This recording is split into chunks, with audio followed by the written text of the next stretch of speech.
طيب، السلام عليكم ورحمة الله وبركاته. فيديو سريع جدا، حابب أحكي معكم عن موضوع جرحني كثير والله.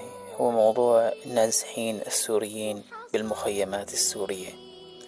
هذا الموضوع يعني صراحة يجرح إلى قلبه من صوان، صراحة يخليه حتى يبكي.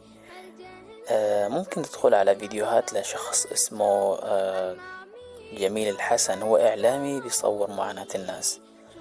بصراحة يعني ما في مرة رحت أو شاهدت فيديوهاته إلا ما بكيت تقريبا. الدمعة يعني أنا صعب دمعتي تنزل، لكن والله العظيم لما تشوف المعاناة، والله معاناة لا يتحملها إنسان. يا أخي والله لديهم صبر عظيم. لكن أنا عاتب اليوم مش على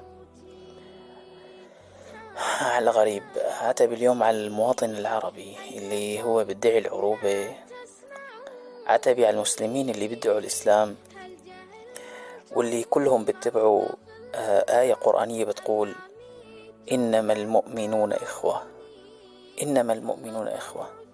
طيب تعال على أرض الواقع، هل أنت طبقت هذه الآية؟ هل أنت حقا تهتم بإخوانك الذين يموتون بردا؟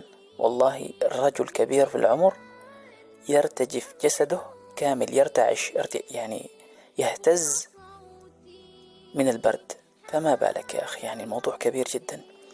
يسأله يعني الإعلامي الصحفي يقول له ليش عم ترجف؟ يقول والله برد شديد. فأنا أتمنى يعني أن يكون هناك حملات مثل الحملات التي قامت بها جمعيات وشخصيات معروفة في فلسطين، قاموا بجمع أموال كبيرة وإرسالها إلى الناس المحتاجين في هذه المناطق، مناطق الشمال السوري، مناطق المخيمات. هناك حوالي 2 أو 3 ملايين مشردين في الخيم. أنت تعيش والآن تجلس في مكانك وفي بيتك، وفي الوقت نفسه هناك أناس تموت من البرد. فأرجوك إذا كان هناك من يقوم، يعني أنت فقط حاول أن توصل الرسالة لمن هو قادر على أن ينشئ هذه الجمعيات.